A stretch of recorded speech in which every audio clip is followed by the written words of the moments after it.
जी, कल हम लोगों ने children and women sports start किया था और उसमें हमने डिफरेंट डेवलपमेंटल स्टेजेस पढ़ा था, ठीक है। और आज हम लोग उसी टॉपिक को कंटिन्यू करेंगे। हम लोग आज पढ़ेंगे exercise guidelines for different developmental stages, यानी कि अलग अलग डेवलपमेंटल स्टेज के ऊपर क्या एक्सरसाइज रिकमेंड की जाती है, उसके बारे में हम लोग आज डिस्कस करने वाले हैं। ओके,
जी, जैसा कि मैंने आपको बताया, exercise guidelines at different developmental stages, अलग अलग डेवलपमेंट स्टेज के ऊपर क्या हम एक्सरसाइज गाइडलाइंस देते हैं बच्चों को या दी जाती है या क्या रिकमेंड की जाती है।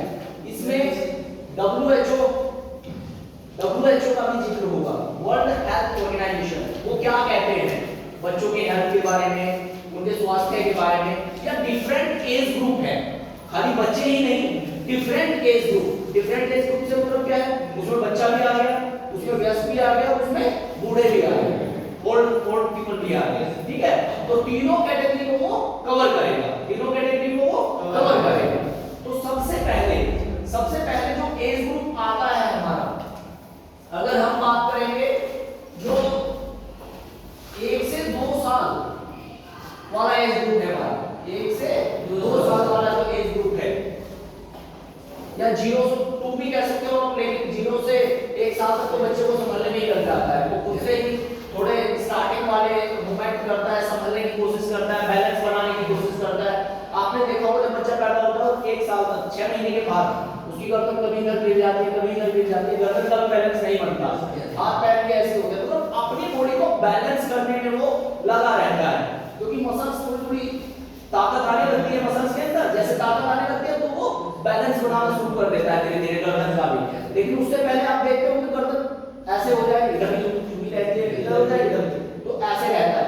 लेकिन उसके बाद जब 1 साल से 2 साल तक का बच्चा हो जाता है, बैलेंस बन जाता है, बैलेंस आ जाता है, अब वो उसको आप क्या रिकमेंड करेंगे, क्या कहेंगे कि कौन सी एक्सरसाइज उस बच्चे को करनी चाहिए। उसको एक्चुअल में बताया गया है कि ऐसा नहीं लगातार उसको करवाना है, रिकमेंड किया जाता है कि उसको लगभग 180 मिनट के लिए, 180 मिनट के लिए, मतलब अलग अलग तरह की एक्टिविटीज में इन्वॉल्व किया जा सकता है। जैसे छोटी बॉल उसको दे दी, throwing balls, throwing items, catching items, कुछ भी बॉल उसकी तरफ फेंको, वो कैच करने की कोशिश करे, पकड़ने की कोशिश करे, झपटने की कोशिश करे। आपने देखा होगा बच्चा छोटा होता है ऐसे झपटता है दोनों हाथों से, ठीक है। तो ये छोटी छोटी एक्टिविटीज में उसको इन्वॉल्व करके रखना है, इंडल्ज करके रखना है। ओके, ये बात समझ आ गया सबको? तो लगभग 180 मिनट, और ये लगातार नहीं कराना है, करा सकते हैं उतना, रिकमेंड किया गया है। हम और आप रिकमेंड करने वाले नहीं है, कौन रिकमेंड करता है? WHO, वर्ल्ड हेल्थ ऑर्गेनाइजेशन, ठीक है। तो ये किया गया है, लेकिन इसमें ये भी कहा गया है कि उस बच्चे को क्या है, 11 से 14 घंटे, 11 से 14 घंटे का नींद, पावर नैप उसको चाहिए। लगातार वो सो सकता है, बीच बीच में जैसे दिन में भी सो जाता है, दिन में भी सो जाते हैं छोटे बच्चे को, पावर नैप उसको आप कह सकते हैं, घंटे 2 घंटे की। ठीक है, हम लोग पावर नैप लेते हैं तो क्या करते हैं 5 मिनट 10 मिनट 15 मिनट का पावर नैप हम लोग लेते हैं। लेकिन बच्चा क्या करता है घंटे 2 घंटे भी दिन में सो जाता है, 3 घंटे सो जाता है। तो टोटल मिला के उसको 11 से 14 घंटे का आराम चाहिए होता है, रेस्ट चाहिए होता है, जिससे उसकी बोन्स मसल्स उसके सिस्टम कहीं ना कहीं डेवलप हो सके। ठीक है, अच्छे से स्ट्रेंथन हो सके। तो उतना आराम उसको चाहिए होता है। कितना रेस्ट, कितना उसे क्या चाहिए, या तो स्लीप यानी कि सो जाए नींद, या तो फिर power nap. Okay, power nap इन दोनों में से दोनों भी कर सकता है, दोनों में से दोनों भी कर सकता है, सो जाए या पावर नैप ले ले। क्लियर? अब उसके बाद आता है आपका जो 3 साल से 4 साल तक के बच्चे होते हैं, इसको कैटेगराइज किया गया उसी हिसाब से। 3 साल से 4 साल तक के बच्चे, इसको बोला है कि वो विगोरस एक्टिविटीज में 60 मिनट्स तक उसको आप इंगेज रख सकते हैं। 60 मिनट्स तक आप उसको इंगेज रख सकते हैं। क्यों? अब आप कहेंगे सर यहाँ तो 180 मिनट और यहाँ बता रहे हैं आप 60 मिनट्स। ये बच्चा बड़ा हो जाता है, ये बच्चा बड़ा हो जाता है, रनिंग वनिंग भी करता है, तो रनिंग में आप जल्दी थक जाएंगे, जल्दी थक जाते हैं भाई। बॉल दौड़ के बॉल पकड़ना, दौड़ के बॉल को कैच करना, दौड़ के बॉल को किक करना, है ना, तो ऐसे एक्टिविटी में जल्दी थकता है। अब ये बच्चा बैठा रहता है ज्यादातर, आपने देखा होगा बैठा हुआ चलने का प्रयास करता है, तो वो सारी एक्टिविटीज की काउंट की जाएगी, वो सारी एक्टिविटी उसकी काउंट की जाएगी इस वाले बच्चे की। तो ये कौन सा है, ये पैदल चलने लगता है। 3 से 4 साल का बच्चा जो पैदल चलने लगता है उसको 60 मिनट तक की एक्टिविटीज रिकमेंड की गई हैं। ठीक है, उसमें आप उसको चाहे वो रनिंग है, चाहे वो थ्रोइंग है, चाहे वो कैचिंग है, वो सारी चीजें वो करता रहेगा। अब इसको लगभग 10 से 13 घंटे 10 से 13 घंटे का प्रॉपर रेस्ट की जरूरत होती है। रेस्ट कह लीजिए या स्लीप कह लीजिए। ओके, उतना इसको रिक्वायरमेंट होती है, तब इसकी बॉडी मतलब जो है अच्छे से डेवलप हो पाएगी, इसके सिस्टम अच्छे से डेवलप हो पाएंगे, इंटरनल सिस्टम्स।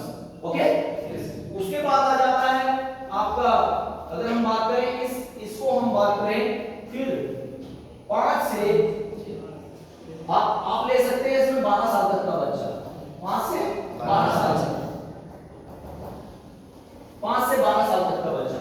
5 से 12 साल के बच्चे में आप क्या कराएंगे, उसको भी आप वैरी कर सकते हैं, मतलब 45 से 60 मिनट आप उसको करा सकते हैं।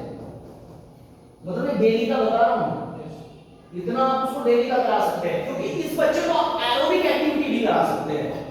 एरोबिक समझते हैं, जैसे रनिंग हो गई।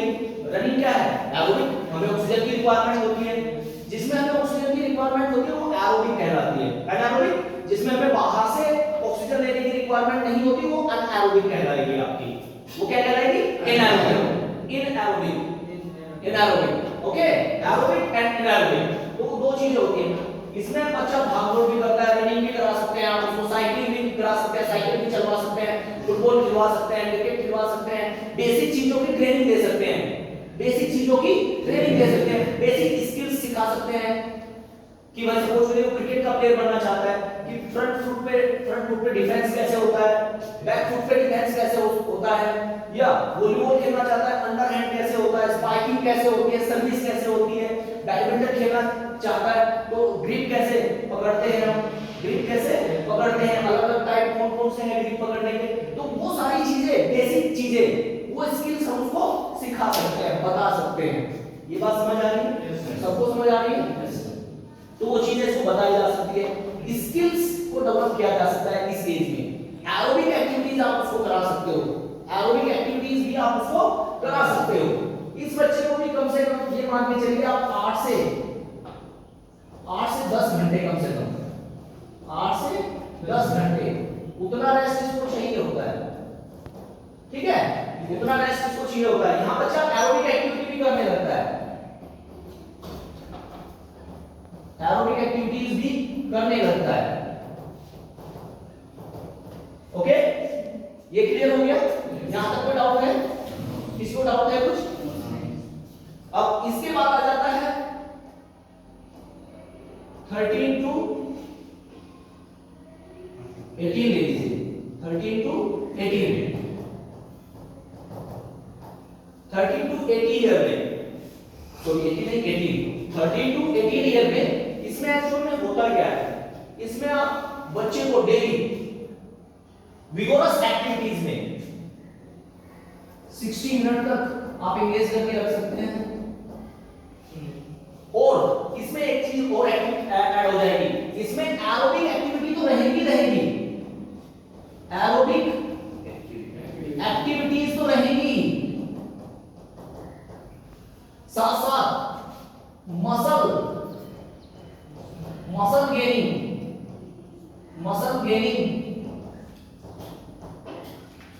एक्सरसाइज भी आप उसको करा सकते हैं।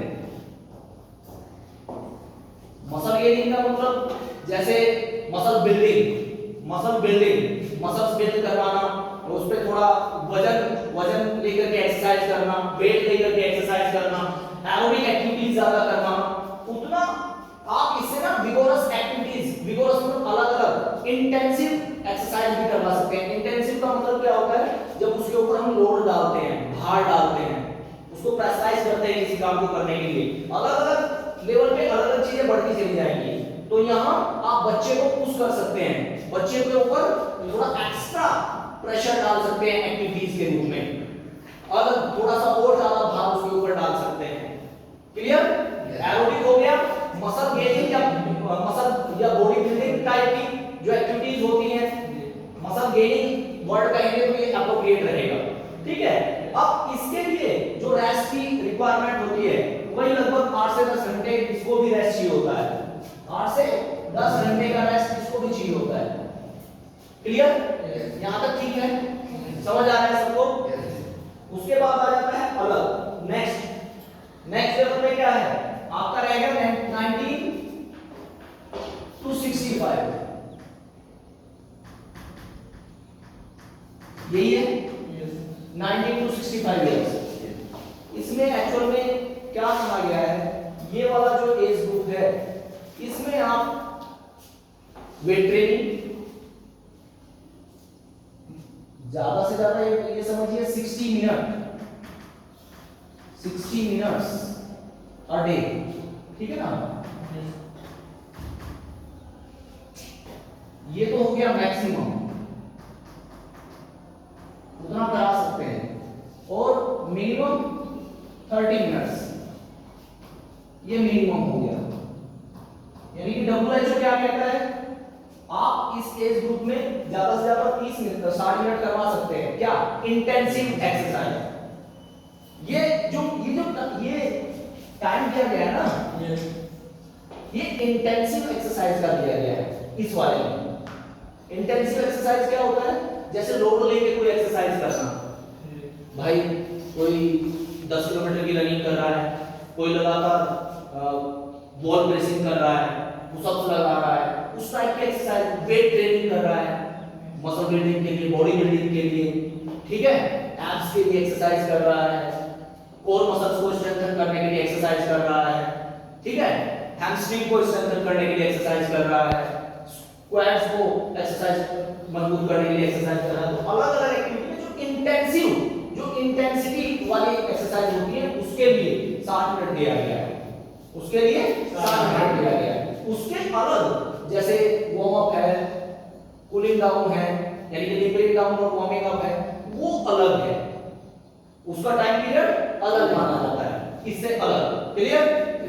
अब रेस्ट की बात करें, बॉडी बिल्डिंग, हाँ इसमें मसल गेन कर सकते हैं आप, बॉडी बिल्डिंग की एक्सरसाइज कर सकते हैं। मैंने क्या कहा था, उस टाइम आप अपनी परफॉर्मेंस को एनहांस करने के लिए एक्सरसाइज करते हो, लेकिन यहां फुली वेट ट्रेनिंग आप कर सकते हो, फुली वेट ट्रेनिंग इस वाले एज ग्रुप में। अब इसके बाद अगर बात करें अबाउट 65 आप लोग बात करेंगे, तो इसमें आप क्या कर सकते हैं, एक्चुअल में WHO कहता है कि आप मिनिमम आपको ये करना चाहिए 13 to 5, यानी कि वीक में 5 दिन कम से कम 30 मिनट आपको एक्सरसाइज करनी चाहिए, और वो एक्सरसाइज कैसी होती है?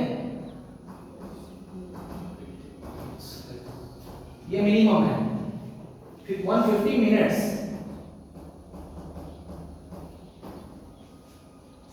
इसमें क्या करोगे आप? स्लो वॉकिंग करोगे, वॉकिंग ब्रिस्क वॉकिंग करोगे, स्लो रनिंग करोगे, ठीक है। इस टाइप की एक्सरसाइज आप इसमें कर सकते हैं। स्ट्रेचिंग एक्सरसाइज इसमें आप कर सकते हैं, साइकिलिंग कर सकते हैं आप स्लो। तो 30 into 5 यानी कि 150 मिनट एक वीक में, ये पर वीक का है, पर वीक, ये एक सप्ताह का है। और मैक्सिमम की बात करोगे तो 60 into 5, ये कितना हो जाएगा? 300 मिनट्स, 300 मिनट्स पर वीक, ये इसका रहता है। अब इसमें होता है कुछ में एफिशिएंसी होती है, वो 150 मिनट की करते हैं वीक में, लेकिन कुछ की और ज्यादा होती है, किसी की बहुत ज्यादा होती है तो 300 मिनट तक भी कर लेते हैं। तो अलग अलग एज ग्रुप में अलग अलग चीजें बताई गई हैं, अलग अलग एक्सरसाइज गाइडलाइंस दी गई हैं। रिकमेंड किसने किया है? WHO ने। रिकमेंड किसने किया है? WHO क्या है? World Health Organization. World Health Organization जो टाइमली हेल्थ से रिलेटेड गाइडलाइंस जारी करते रहते हैं, ठीक है? क्लियर हो जाएगा? हो जाएगा।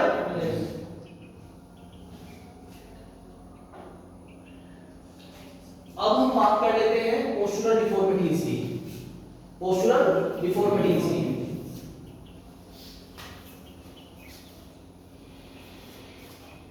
टाइम कितना है?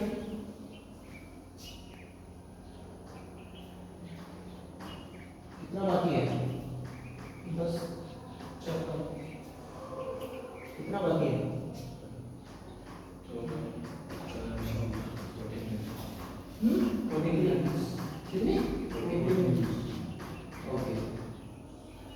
Postural deformities.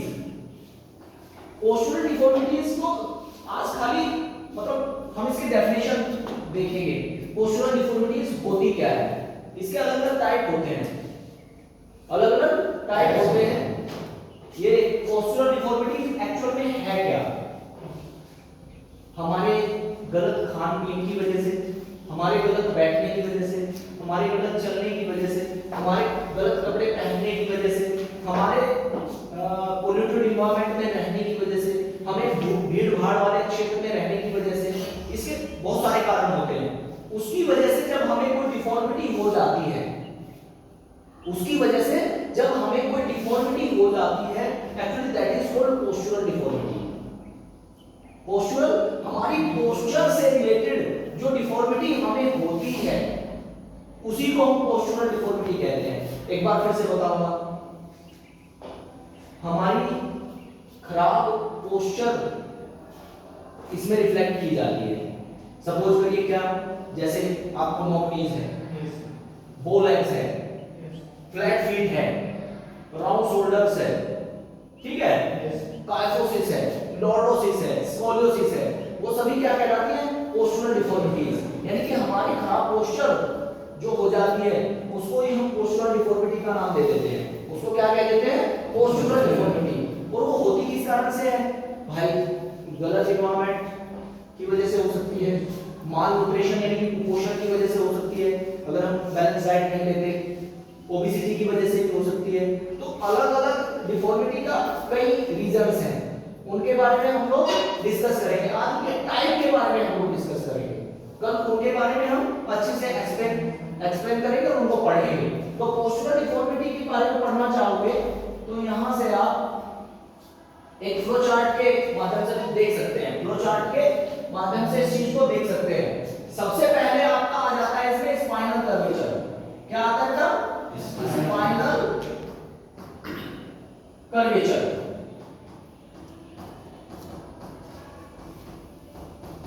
Okay, spinal curvature. अब स्पाइनल कर्वेचर में भी आप तीन चीजें पढ़ते हैं। कितनी चीजें पढ़ते हैं? तीन चीजें आप इसमें पढ़ेंगे। पहला आप पढ़ेंगे काइफोसिस, दूसरा आप पढ़ेंगे इसमें लॉर्डोसिस, तीसरा बच्चे आप इसमें पढ़ेंगे हम क्या कह रहे हो हिमांशु? काइफोसिस, लॉर्डोसिस और स्कोलियोसिस। Scoliosis clear? तो तीन तरह की डिफॉर्मिटी आप किसमें पढ़ेंगे? स्पाइनल कर्वेचर में। स्पाइनल कर्वेचर के बाद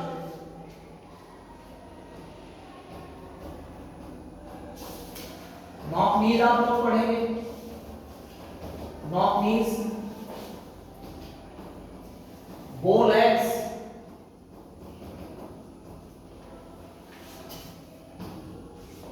फ्लैट फुट,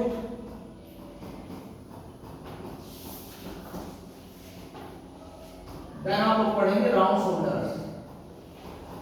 राउंड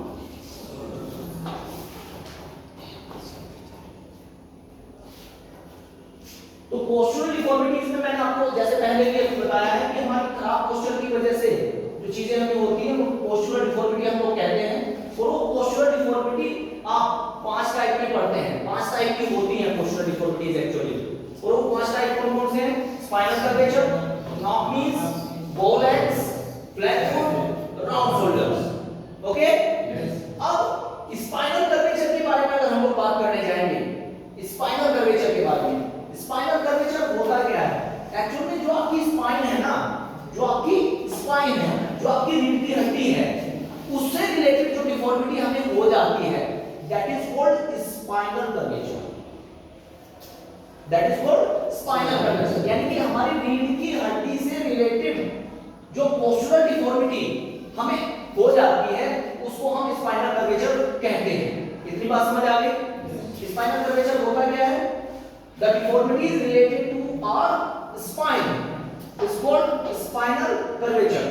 उसको हम spinal curvature कहते हैं। और spinal curvature हमें होता क्यों है? spinal curvature हमें कई कारणों की वजह से हो सकता है भाई। कुपोषण की वजह से, यानी कि माल न्यूट्रिशन की वजह से, जब हम बैलेंस डाइट नहीं लेते, ज्यादा वजन उठाने की वजह से, carrying weight beyond one's capacity, यानी कि आपकी क्षमता से ज्यादा जब आप वजन उठा लेते हैं, उसकी वजह से आपको हो सकता है। ओबेसिटी की वजह से आपको हो सकता है। ओबेसिटी की वजह से आपको हो सकता है। अंधेरे में, डिम लाइट में अगर आप पढ़ते हैं तो उसकी वजह से आपको हो सकता है। साइनेस, गर्ल्स में शर्माना, शर्माना होता है ना, गर्ल्स शर्माती है ना, वो शाइनेस बोलते हैं उसको। गर्ल्स में शाइनेस अगर होती है, उसकी वजह से हो सकता है। आपके आसपास का एनवायरनमेंट अगर पोल्यूटेड है तो उसकी वजह से हो सकता है। आपके आसपास का एरिया अगर क्राउडेड है, उसकी वजह से भी हो सकता है। समझ रहे हैं ना? तो a lot of reasons are there. ये मैंने 7-8 रीजन तो आपको अभी गिनवा दिए हैं। तो इसकी वजह से हमें स्पाइनल कर्वेचर होता है। इसकी वजह से हमें स्पाइनल कर्वेचर होता है। Is that clear Paul? Is that clear Paul? तो इसमें सबसे पहले क्या है? काइफोसिस, फिर है लॉर्डोसिस और फिर है स्कोलियोसिस। 3 तरह की चीजें आप लोग इसमें पढ़ते हैं। 3 तरह की चीजें आप लोग इसमें पढ़ते हैं। पहला काइफोसिस, फिर लॉर्डोसिस और फिर स्कोलियोसिस। इसको स्पाइनल कर्वेचर को आज कवर कर लेते हैं। तो इस स्पाइनल कर्वेचर के रीजन मैंने आपको बताया। दूसरा आ जाता है काइफोसिस। काइफोसिस को हम एक्चुअल में होलोबैक के नाम से भी जानते हैं। किस नाम से? होलोबैक। ये स्वेबैक कहलाएगा आपका, स्वेबैक। और इसमें सी या एस कर्व आपको देखने को मिलेगा।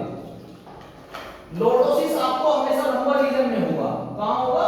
लंबर रीजन में। लंबर रीजन में ये देखने को मिलेगा आपको। ठीक है? लंबर रीजन एक्चुअली जो आपकी रीढ़ की हड्डी है वो 5 रीजन्स में बटी होती है।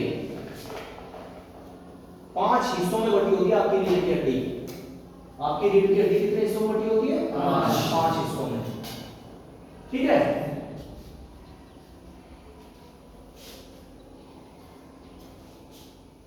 जी, तो सबसे पहला काइफोसिस, होलोबैक बताया गया, लॉर्डोसिस, स्वेबैक और लंबर रीजन भी इसको बहुत लंबर रीजन में लॉर्डोसिस आपको होता है। और स्कोलियोसिस सी या एस कर्व आपको देखने को मिलता है।